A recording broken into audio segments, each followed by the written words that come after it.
So here we have the Ray 2 technique of integration. So let's read it first and then analyze it. Again I stand, a point within a circle, and yet myself. The love of love must dominate, not love of being loved. The power to draw unto oneself must dominate, but into the worlds of form that power must someday fail to penetrate. This is the first step towards a deeper search. The word goes forth from soul to form. Release thyself from all that stands around, for it has naught for thee, so look to me. I am the one who builds, sustains, and draws thee on and up.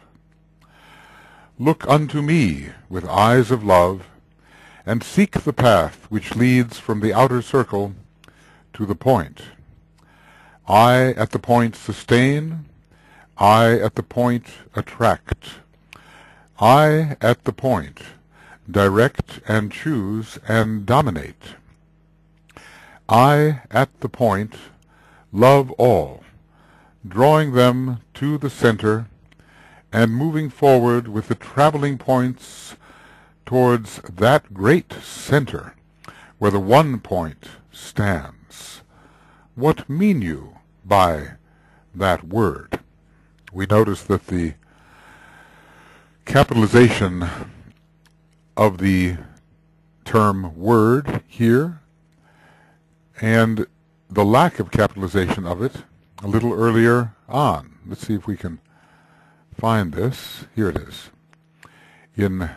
Yes, here we see that the word word is not capitalized. Here it is, and yet it seems to be the same word, although we might say that this word goes forth, which goes forth from the soul to form, is not the completeness of the word as we find it here, or at least it's not a completeness of the word which the second aspect is. The word is formative through sound. It creates a pattern through sound, and the second ray is especially the pattern creating ray. This is, at least in the subtle sense, and in the more concrete sense, the seventh ray creates the patterns, or makes sure that the patterns appear in matter. It has the skill to do that. So again, we have to ask why the word again is used. So this has been going on for some time. A point, a recognition. A recognition which is repeated because the consciousness has not moved on from the stage in which it recognizes itself as a point within a circle, not the circle. There are many, many circles, and at least it recognizes that the circle of its environment is not the entirety. So the circle of environment is not the great circle, but it is a sphere or a circle within which the life is lived. So one recognizes oneself as a point, but always the idea of the circle is found. There is, from the first, the sense of something greater than the point itself. There is, let's see, attachment. We have here a point within a circle, a taking with, an attachment to, a taking with of the surroundings. Attachment to the surroundings, because always there is the environment. There is not the tendency to think of oneself alone, but to think of oneself in the midst of others. So the tendency to think of oneself in the midst of others who are other points, perhaps within the same circle. So there is this glamour connected with the second ray, the ability to sense the whole and yet remain apart. To sense the whole and yet remain apart. So although the encompassing, enveloping circle is sensed, there is still this ahamkaric principle. One has not yet become the circle at the beginning here. One has not yet become the circle. One is still oneself within the circle. Later, there will be the idea that I am this larger circle and all that is contained within the circle, and rings past not will continue to expand, and with each expansion one may think of oneself as all that is contained within the circle. One begins to pervade all that the circle includes, and one becomes, in a sense, a relinquished point, as in Leo, or one becomes all points equally. So there is still a stage of isolation. Let's say there is not yet complete, well, let's just say integration with the circle and all its other points. The circle is the, let's call it the circle of consciousness. And thus it continues to expand as consciousness expands. And this is, of course, the great theme of the second ray and those upon it, the expansion of consciousness, and with that expansion, the inclusion in the field of consciousness of all who are touched by that consciousness. And that inclusion becomes eventually identification. So eventually, we have to say, eventually, EVTL, we have first inclusion, quite naturally, not so natural for the first ray type, and then identification afterwards. So what will be the relation of this second ray soul? A second ray, we remember there's a contrast here. Think of the first ray.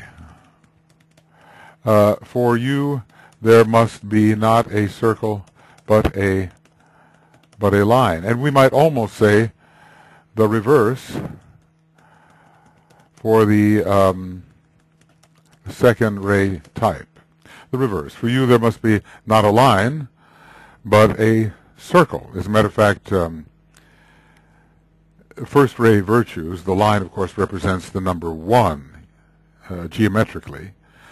So the lineness and the first ray fit together. The circle represents in many ways the number 2, or at least how the inclusive, all identifying first ray expresses in a second ray system. Sometimes the point within the circle is considered to be the symbol of the first ray, but I don't know if it is the best example of that. Certainly the point of pure being is there, but the encompassment of the second ray, it seems, would be that which the point within the circle indicates. At least here we have it. Again, I stand a point within a circle and yet myself. This is, we have to notice that this is not yet the central point, simply a point, and perhaps a decentralized point, as there are many points noticed within this circle. Of course, everybody, in a sense, is a point within a circle. There is the circle of consciousness, or maybe we should call it the sphere of consciousness, and there is the point of, well, ontological sentiency, or the point of being sentient, if I can put it this way. At the center of the circle is the point of being and maybe sentiency, being and sentiency together, being sentiency. I've called it the point of being consciousness.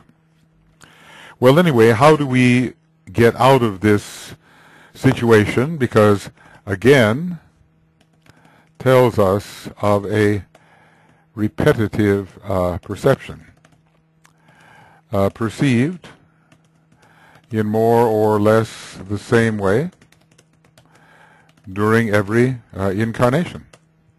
Again I stand. When I begin to wake up, a point within a circle, some circle of awareness, and yet not the circle of awareness. I am within my own circle of awareness, and yet I am not yet identified as the circle of awareness. That will come later, until there is a suffusion of the developed consciousness through all forms within the planet, and eventually through the solar ring pass knot, and eventually, at least theoretically, throughout the entire universe, although that is, of course, simply theoretical, being the tiny mites we are, in one sense. We are the entire expanse of the universe, but we also are, from the point of view of encapsulation, tiny with respect to universal expanse. The love of love must dominate. Now, right away we see the love of love. This is not a form. Let's say love is an energy, and it's the love of the energy of love which must dominate. When we use the word dominate, I can't help but think of the dominant in music, which is vibratorily 3/2, and which is always associated with the second aspect of divinity. So there is here the need for the dominant. Let's call it musically. There is the need for the, technically speaking, the dominant note. Ya-da-da-da-dum, that's the dominant. Or if we were to start on the note C, ya-da-da-da-dee, and that's the G up there.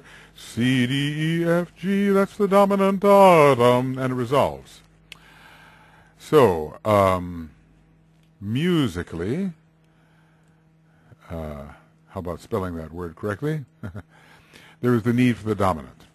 So the love of the energy of love must dominate, and not this love of being loved, which reinforces the separative, sensitive center. So it reinforces the lower ego and the sense of being an appreciated a point of selfhood. Nothing like appreciation to give oneself the sense that after all you do exist. I'm thinking of, how the performer reacts to applause, at least in the early days when one is performing for the sake of the me they will love and me they will adore, me they will like and me they will adore, as it says in the fourth ray law of repulse. So, the love of being loved reinforces the egoic center. The love of being loved, the love of being loved works against decentralization. So we have to learn how to relinquish the love of recognition. This is one of the 4 relinquishments found in the 11th rule for disciples and initiates. So the fourth, the 4 relinquishments, among which is the relinquishment of recognition. As Master DK says, you know, the masters so often it is their disciples that get the recognition for what the masters basically have given to them, and the masters work behind the scenes with no recognition at all. But they have given up the desire for recognition because recognition simply reinforces the ahamkara. Maybe I'll make a principle out of this. Recognition reinforces ahamkara. So, so many of those on the 4th ray, they have the love of, did I say that? Maybe it's true too. On the 2nd ray, so many have the love of being in love and the related glamour of the love of being loved, because generally one is in the love relationship because of the feeling of what it is to be loved. But there comes a time when the giving of love is far more satisfying, let us say, than the receiving of love. The receiving of love is often very helpful and can lift one in moments when one is down and can give one the sense of being valued and being integrated into a larger system. But as the Christ said, it's better to give than to receive. And of course the interesting thing is that when one gives love, one automatically receives it in time. The power to draw unto oneself must dominate, but, you know, which self? Which self? Rather, the self, the immaterial self, and not the tangible self. If somebody loves you for what you look like or for what you are as a personality, it may be that they are simply loving the appearance and have not detected the soul that is the cause of the appearance. So we must love each other as souls, which means we must be aware of each other's qualities.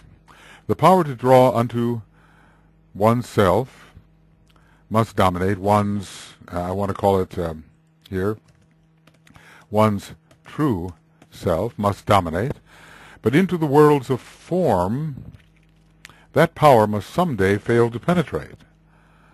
So we do not want to draw others to our form and engage them in the love of our form. Well, it's almost inevitable at first, before we learn with spiritual discernment to discriminate the true being behind the appearance.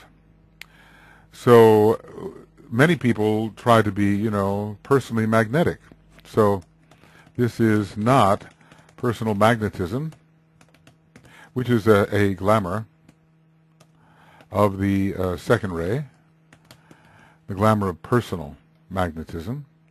I think I'm correct there. I know there's could be a glamour of the first ray too. Let's just check this out. We go to page, let's see, Glamour World Problem, around page 122 or so, a little bit 121. The glamour of, well, the love of being loved and personal wisdom. And maybe it's here the personal magnetism is the glamour of the first ray, but personal attractiveness, we might say. The glamour of personal attractiveness or personal lovability, I think, is a glamour of the second ray. Well, not personal magnetism, a glamour actually of the first ray. But let's see here. But there is the glamour of personal lovability. You know, see how lovable I am, and how attractive, and how magnetic, yes, how radiant I am. See me, you know, the see me game, which emphasizes, in the eyes of others, the personality. It just reinforces the ahamkara and works against decentralization. It should be more see that, see thee, than see me, unless the me is the one great me. This is all part of a step towards a deeper search, a search for the intangible reality of selfhood. And it is this self which must draw others unto its self. Itself. So, you know, are we well, there are probably different phases here. You know, one can seek to attract others to one's personal self by emphasizing any of the vehicles, you know, one's vitality, one's emotional responsiveness, one's mental brilliance, all that. And it's all part of attracting others to oneself for the outer qualities which one has. But to blend with another soul, blend with thy brother's soul and see him as he is, only upon the plane of soul can this be done. Elsewhere the blending feeds the fuel of the outer life, or the outer life, something of that nature. It's in a treatise on white magic. We are allowed to enter our brother's heart and to, well, how does it go? It's in treatise on white magic, and it's so important. Blend with thy, well, that ought to do it. Blend with thy brother's soul and know him as he is. Only upon the plane of soul can this be done. Elsewhere the blending feeds the fuel of the lower life. Then focus on the plan. Thus he will see the part that he and you and all men play, and thus will he enter into life and know the work accomplished. So you're allowed to enter thy brother's heart and enter thy brother's mind. Enter, yes, but not blend with, otherwise we will feed the fuel of the lower life, and then it will obscure the real being. So our deeper search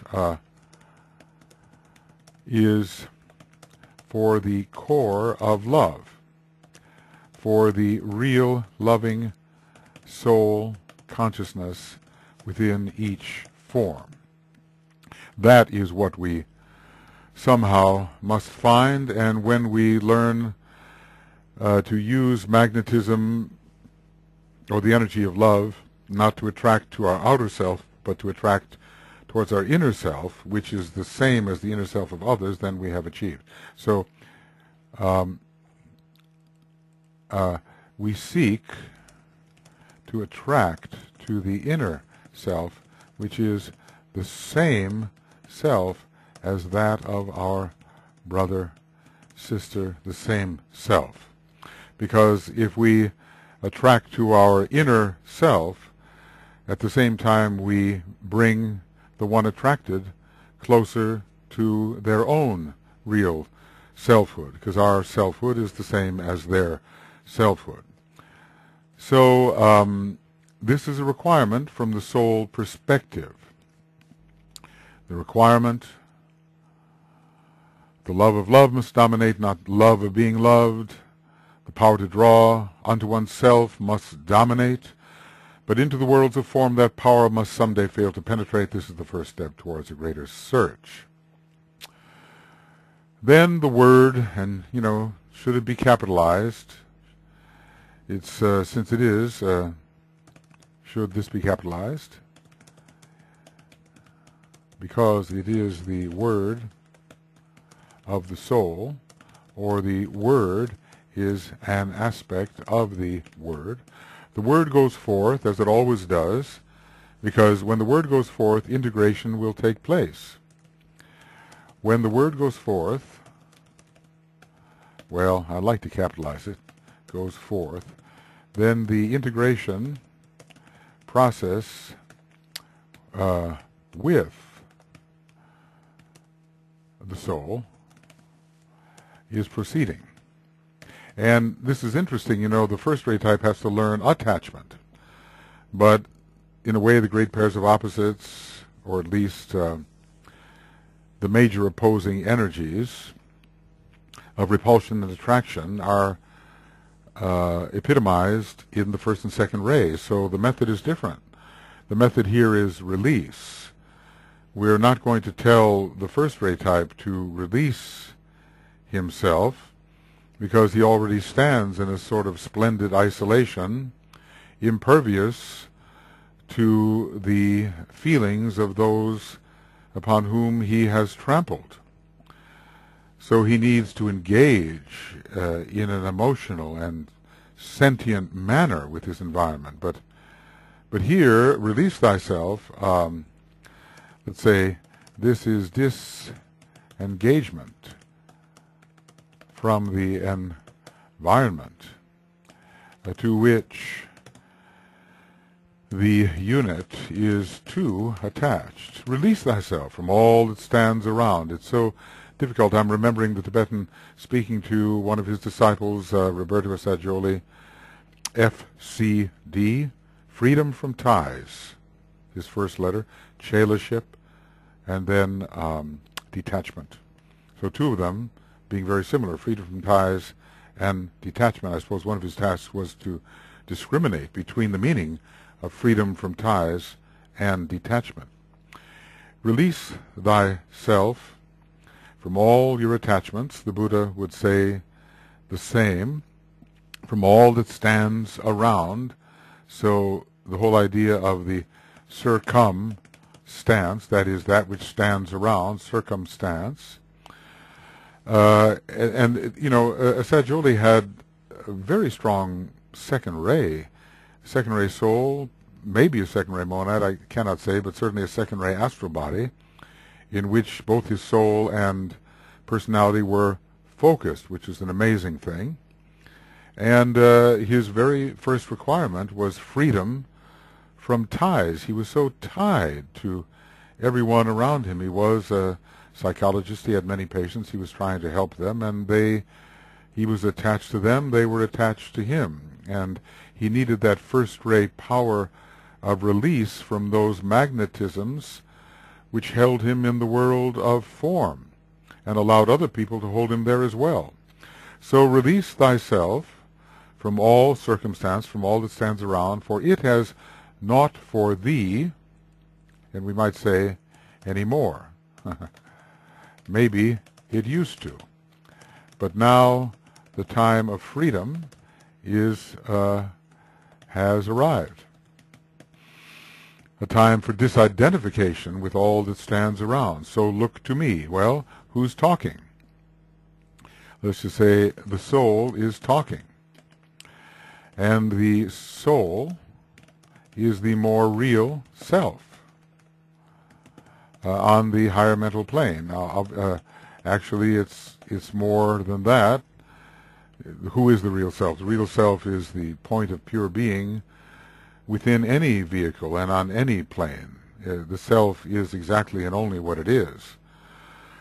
But there is the self in various guises. A lower guise within the personality, a higher guise within the soul, still a guise within the monadic vehicle, not the true and absolute self by any means. And so through monadic retraction, these guises will become more and more attenuated until, at the destruction of the universe, the true self will stand forth as the one and only, without any medium or vehicle of expression. So look to me, the soul is speaking. Look to that inner part of yourself which resides upon the higher mental plane, and through which the angel of the presence and the solar angel, really one thing, are speaking. I am the one, and it's a capitalized one because it is spiritual divine, we might say. capitalized because spiritual, divine. I am the one who builds, the great form builder, builds your vehicles, has made your personality possible. I have built your personality. I, the soul, have built the personality through which you, the monad in attenuation, are now expressing, because, it's really one monad speaking to another. I mean, whenever we have any kind of conversation, it's monad to monad, really. There's only one person home, it's the monad, although not recognized as such because of the vehicles surrounding it. I am the one who builds, sustains you, keeping you in incarnation through my meditation and through the divine breath. So I the soul, keep you in incarnation through the sounding of the word you are, and when I stop sounding, you disappear, or the you think you are disappears, and you become the you have always been. But anyway, I sustain you in the world, and I build and rebuild your personality processes so that the vehicles remain. And I am the one who draws thee on, towards the greater light, and up towards the, whether we're drawn on. When we're drawn on, we're really drawn in. When we are drawn onward, we are really drawn inward, towards our own central reality. So it's the soul that is asserting, the solar angel, angel of the presence, asserting its magnetism upon the person and sending forth these streams of higher energy. It talks about it in a treatise on white magic, these streams of idealism, of higher impulses, all sent rhythmically from that higher being who has in part fused itself with us, with our egoic nature on the higher mental plane. These things are sent into our personality consciousness, and they are magnetic. So there's a constant drawing of the second aspect upon the third. The second aspect of divinity draws upon the third. The soul draws upon the personality. Onward, we might say onward, inward, upwards, towards a greater vibratory state, towards a higher vibratory state. So look to me with eyes of love, not to the outer forms. Look unto me, and not unto the outer forms, which really are less lovable. Look to me, because I am all things. I am found in everything. When you look to me, you are looking into the essence of all others as well. Look unto me with eyes of love. So love the soul, which is love. No matter what the ray may be, the soul represents the second aspect of divinity. The soul is love. So look to me with eyes of love and seek the way of behaving, seek the path, the way of thinking, the way of acting, which leads from the outer circle to the point. This leads from identification with the periphery and with formal superficialities to identification with the real being, who is myself, really the real you. So it's almost as if the point is now at the center of the circle, a point within a circle and yet myself. You know, it is possible, we could say, as I have said, we say that many points are included within the circle, or just one point within one's own circle, which is intersecting with other circles. There's a couple of ways of looking at this, but it seems that one is becoming increasingly aware of all those within one's circle of consciousness. It is true that one discovers oneself as a point within a circle, the circle of one's energy system, the circle of one's consciousness, but inevitably the contents of consciousness is larger than just this important, self-important sentient center, and embraces others as well, even though the ability to identify with them is not yet achieved. And seek the path which leads from peripheral things to the main point, we might say. So, seek the path which leads from involvement or identification with peripheral things to the main point, which is me. Not is, but me. I am the main point. I, in the larger sense, am the main point. Of course, all points are included within one point, and that is the great point. So I won't say that a point is infinitely divisible, because it has no dimension really, but in some mysterious occult way all points are contained within the main point.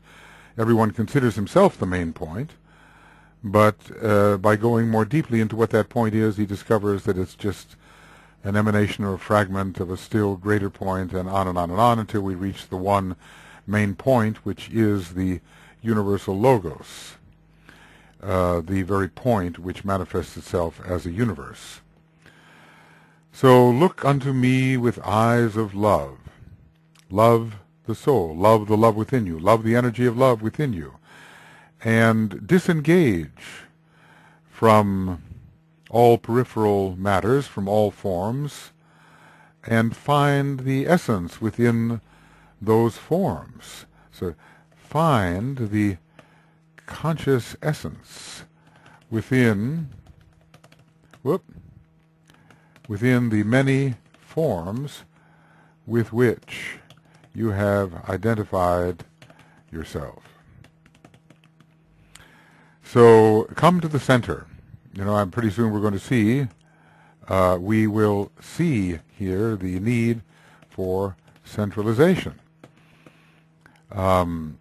Just as in the old commentary we're told that the first ray who proceeded upon a line returns upon that line, or comes back and stands and assumes the gesture of embracing, which is an inclusive gesture. But now he's being told here, the second ray type is being told to centralize and to disengage from the periphery. I'll call it, disengagement from the periphery. And almost, everything we involve ourselves with is peripheral, unless we have the spiritual discernment to see the conscious life within the appearance. We have to move from the obvious to the subtle, to the inobvious. I at the point, so I, the living soul, sustaining, building, I at the point sustain, I at the point attract. But all here I am the one who builds, sustains, and draws thee on and up. So we have to find the higher self within the obvious self. Find the higher self within the obvious self, the self which is close at hand. We move from identification with the self which is close at hand to the self which is apparently more remote, but with which we are essentially even more intimate, and in fact identical. Identical? Identical. Okay. So here's what I do, here's what I, the higher self, do in relation to my personality. I am the sustainer of the one with whom I have identified myself. I sustain that false self, that personality. I, the soul, at the point sustain, I at the point attract towards the higher planes. Higher planes and towards higher realizations and towards a higher state of identity. I at the point also have a certain dominant quality of directing, choosing, and dominating eventually. So I direct the personality along its proper path,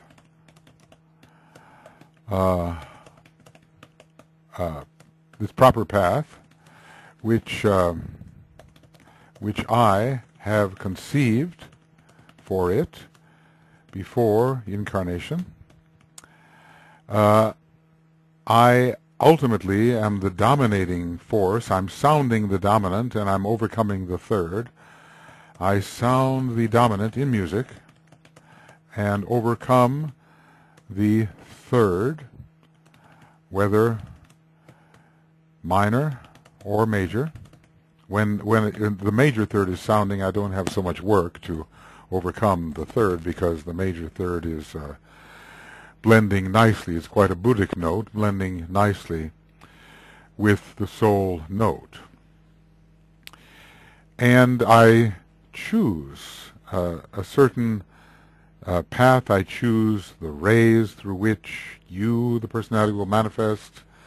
I am the higher director, the one who chooses your equipment, and the one ultimately who is the dominant factor in your life once you reorient yourself. This is what I really am. So I have certain first-ray qualities when I point the direction, when I use Saturn to choose the nature of the instrument through which I, the higher self, manifest, and when I ultimately dominate that instrument, not allowing it to have its way, I become the sole luminary in the microcosmic sky. I, the soul, do this.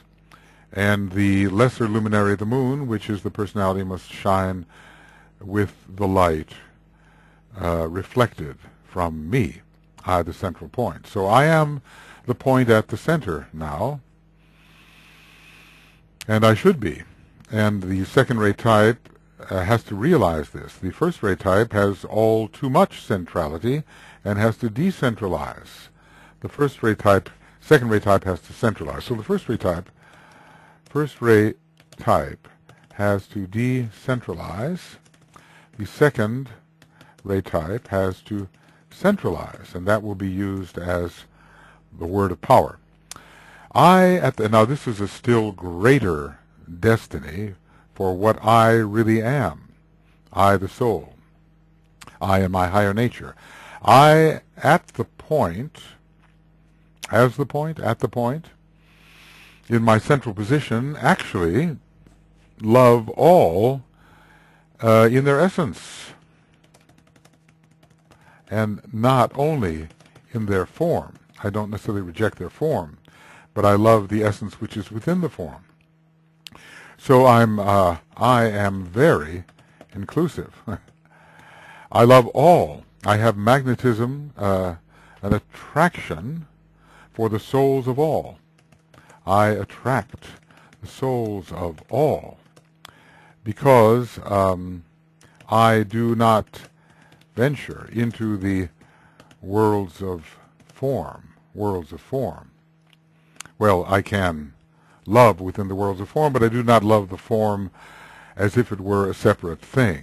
When I see the form, I see the soul in expression. So there is no true love of the form. I love the form as an example, an extension of the soul. I, at the point, love all, magnetically drawing them to the center, and I would have to say here, towards their own center as well, and towards a center which should inspire them, such as the ashram or the hierarchy, whichever. So I draw them towards myself as the center, soul to soul, let's just say, towards myself as a soul, soul to soul, towards great centers around which they should cluster or gather, the ashram, the hierarchy, eventually Shambhala, and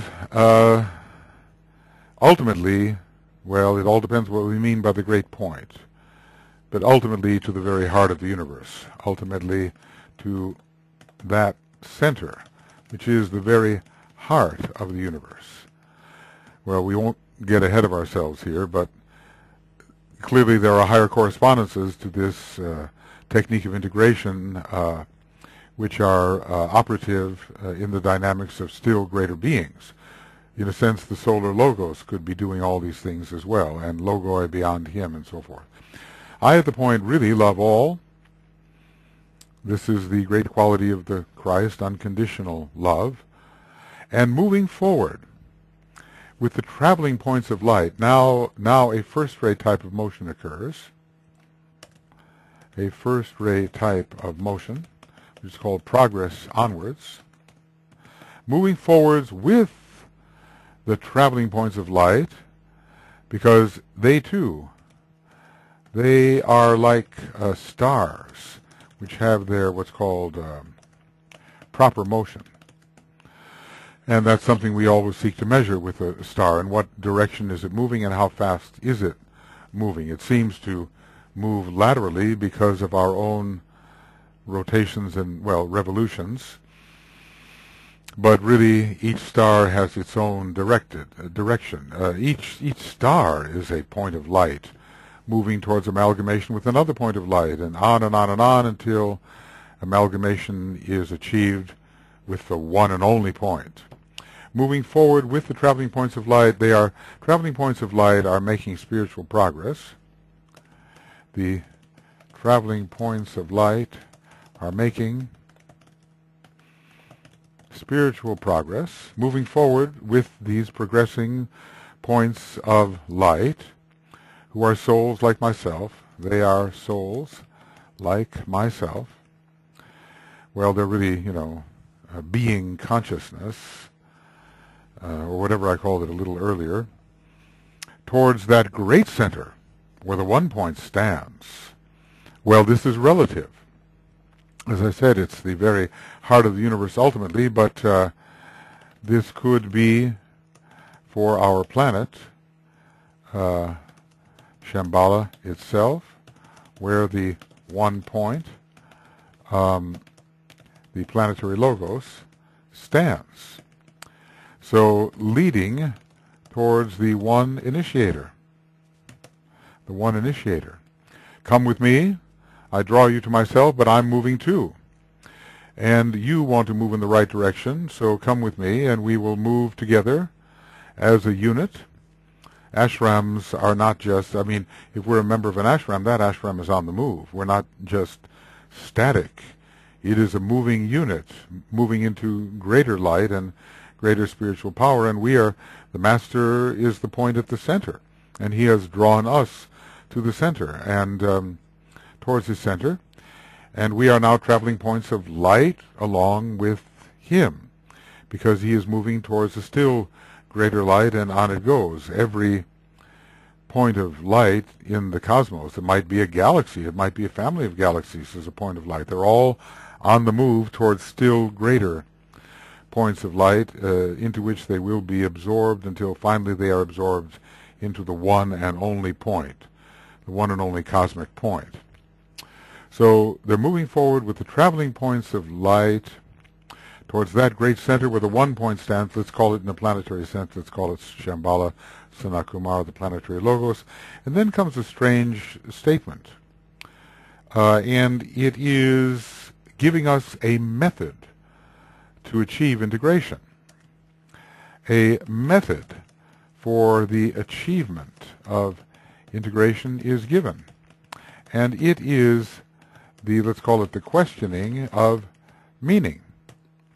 What mean you by that word? Well, it's the word of the soul, which has come forth into the consciousness of the personality, and this gradually illumined personality is trying to fathom what is the nature of that all-organizing word, which is the soul, and which has come forth from the soul, maybe as a slightly lesser word, but behind the lesser word stands the word, which the soul is, the name of the soul. This word, you could almost say, this word is the name of the soul, and one's penultimate identity. Penultimate identity. Ultimate. Right. Because the monad is more one's ultimate identity. But, you know, when you really get down to it, even if you think you've found your ultimate identity, you will be absorbed as one of seven into another one, which as one of seven will be absorbed into another one, until finally whatever ultimate identity is achieved at the dread point, at the one and only point of cosmos.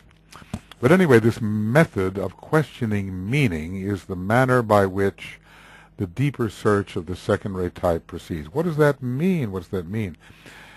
I had a singing teacher once, you know, and he was a joker, and a Leo fellow with a very strong fourth rate, Leo and Scorpio. And he always would make fun of me, you know, because I was even then of a kind of a philosophical cast. I was trying to be a singer, you know, and I was interested in all the old German art song forms, and he was an Austrian. He was teaching me these things, but he would poke his head out of the door and say, "What does it mean? What's the meaning of it all?" You know, because he had understood my quest for meaning, and I had spoken to him about looking for the meaning of things, and so he joked about that. But that is the method of the quest, to search for meaning, which means the right place according to pure reason of any entity within a series of entities, of any item, of any factor within a series of factors. What is the relationship of this factor to all of the factors? When you have that, you have its meaning, because it's its proper place within the organized archetypal whole. This is meaning. So the secondary type, who is the geometer, always is seeking for that proper placement, proper function within the larger pattern. Then when that's revealed, the meaning of any factor is revealed. And basically, when you're searching for meaning, you're asking, where does it fit? Where does it fit within the whole? How can I relate this to the context with which I am familiar? What is its meaning within this context, its position, its place, its function? What does it mean? So this is,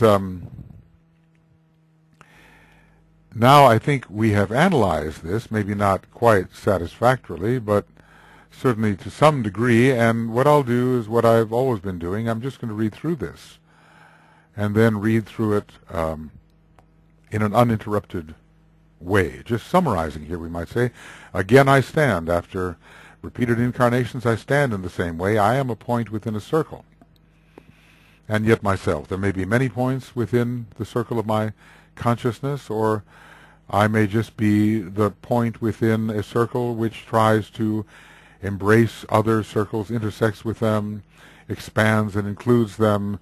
But basically, I'm still very much the victim of ahamkara, and I'm not yet identified with the full expanse of my consciousness, my awareness. The love, and so now comes how to correct this situation, because so often the first sentence tells us the state of how it is in the beginning before a real and progressive integration has occurred. The love of love must dominate. It's an energy.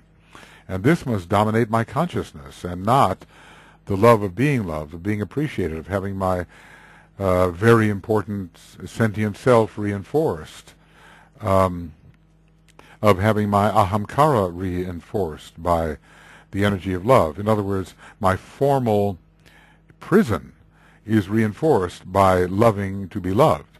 The power to draw unto oneself, which is a true love, to draw unto oneself as oneself, must dominate.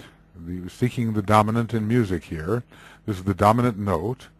It is a magnetic note, and it's a drawing power. We're not pressing outward into life. We're standing at the center, and we're drawing others towards us on the basis of how we radiate. That must dominate. But into the worlds of form, that power to draw must someday fail to penetrate. I don't want to draw forms to me. I want to draw souls to me. I don't want to draw forms to my form. That's usually what's called falling in love, and drawing one form to the form that I think I am, and then loving the form and having my form being loved by others. But true soul love is something else. It is quite regardless and irrespective of form, and this one has to learn. The power to draw unto oneself must dominate, but into the worlds of form, that power to draw must someday fail to penetrate, and usually fail to penetrate when one is on the path of probationary initiation and initiation. Then it will fail to penetrate, and one will love beyond the form. One will love that which one discerns within the form. And this is the first step, this deformalization towards a deeper search, a search for the true soul, the true being within, the true consciousness, that intangible something which is the higher self, at least intangible to us. The word goes forth. It's the word of the soul. Whether it's the full word of the soul, no, but it is a representative of the word which the soul is. The word goes forth from soul to form. Release thyself from all that stands around. It's quite different. To the first-rate type, it might say, well, attach thyself to all that stands around. But this is a different antidote, a different ray antidote. Release thyself from all that stands around, with which you are so very much engaged, so attached to, so unable to divorce yourself or separate yourself from. Release thyself from all that stands around, for it has naught for thee, not for the real thee, the thee that is trying to find itself, the thee that is the self it's trying to find, the seeker and the sought. I am the seeker and the sought. I rest. That's a sixth-ray kind of mantra. Release thyself from all that stands around, for it has naught for thee, for thy real spiritual progress, for thy real identification, for real self-discovery or self-realization. You're not going to find it in the world of form, although certain forms may have such an intuitive link with reality that they may wake a person up. Like we're told that one great sage was awakened by a fly. Okay, it all depends how one sees the thing. If one sees the thing in God, then it might as well be God. But if one sees the thing as just itself, then it may have no connection with the divinity from which it arose. For it has naught for thee, so look unto me the soul, look unto yourself as the higher self who is speaking to you. It is really you that is speaking to yourself. I, who am speaking to yourself, am really you. I am the one. At least on that level, I realize myself to be the one who is related to all others, and they are no different from what I am, even though their qualities may be different in that particular world of expression. I am the one who, builds your vehicles, sustains your vehicles, and draws the consciousness immersed within those vehicles onward towards its goal and upward towards a higher level of vibration and inward towards reality. Look unto me, love me and not the outer forms. Look unto me, the true soul, with eyes of love, for if you love me, you will love all, because they are souls, and their soul is one with my soul. So look unto me with eyes of love. Love this inner magnetic, attractive, drawing power, and not all the apparent evidences of this power in the outer world. Don't confine your love to form. Confine your, or allow your love to expand into that which has been the cause of all the form. Love the essence and not the appearance. Look unto me with eyes of love and seek the path, seek to do those things, those sequential activities, those particular choices which leads from the outer circle of your engagement with all kinds of things in a superficial and formal way to the point which I am, or at which I, the voice, the word, stand, and at which you, the voice, the word, stand. You are really a point. You are really a point within a circle, but what you don't know is that you as a point is really one with all other points and with the one great point. That you don't know. You think of yourself as an isolated point, but I'm speaking to you from a far more real point than the point you think you are. You're an ego-encapsulated point in your own conception, where I am an embracing, inclusive point, which is the real you. I, at the point, sustain all you are in the outer worlds.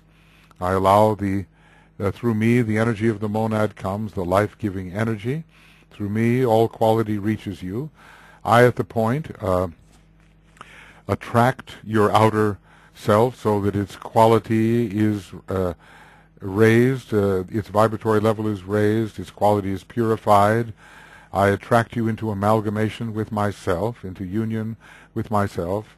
I, who am you, are attracting the you who you think you are towards the you who you really are. I, at the point, direct your way forward progressively so you can learn. I choose for you the different energies you will use. I choose where you will be incarnated. I will choose what energies you will have, astrological and rheological and planetary, to express that incarnation, and ultimately I dominate the whole situation. I am the dominant note sounding over the third. I, at the point, this central point which you must find, because in finding it you will find your higher self. I, at the point, love all around me, all within this circle of consciousness, all this circle that I have been aware of, but yet kept viewed as if I was something different. I, at the point, love all, at least all within my range, within my circle. I may love all, but I cannot influence all. I, at the point, love all within my circle of consciousness, drawing them, the ones that can respond especially, to the center, which I am. And then, when they are within range and magnetized by me as a soul, soul to soul, I will move forward with them. And I will, in this case, be the magnetizing leader, moving forward with the traveling points, because all points are actually traveling also in a straight line according to progress onward and progressive motion. Moving forward, but I will light the way. Under the ray of light-bearing influence, I will travel forward to another great center. Maybe into the ashram. Maybe I will help lead others into the ashram. Maybe, if more advanced, I will help lead them into the hierarchy as a whole. Maybe, if still more advanced, I will help lead them into Shambhala. But I have attracted points like myself, and I am an illuminator of those points, and am sharing my light with them, and they with me. But I, in this case, am the greater light, because I am the center and have attracted them, just the way the sun attracts the planets and so forth.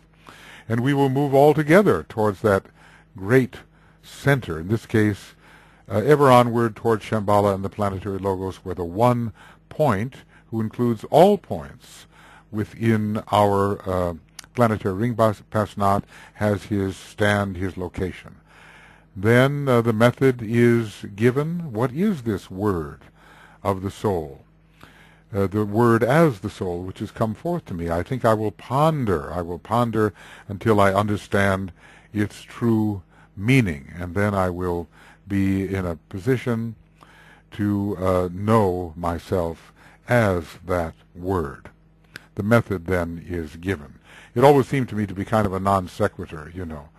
But why now? Why, after all this, should a question be asked, except a great hint is being given as to the second ray method of approaching a deeper understanding and significance. So let's just read it. Ray 2, the technique of integration for Ray 2. Again I stand a point within a circle, and yet myself. The love of love must dominate, and not the love of being loved. Not love of being loved. The power to draw unto oneself must dominate, but into the worlds of form that power must someday fail to penetrate. This is the first step towards a deeper search. The word goes forth from soul to form. Release thyself from all that stands around, for it has naught for thee. So look to me. I am the one who builds, sustains, and draws thee on and up. Look unto me with eyes of love, and seek the path which leads from the outer circle to the point. I at the point sustain, I at the point attract, I at the point direct and choose and dominate. I at the point love all, drawing them to the center and moving forward with the traveling points of light towards that great center where the one point stands. What mean you by that word?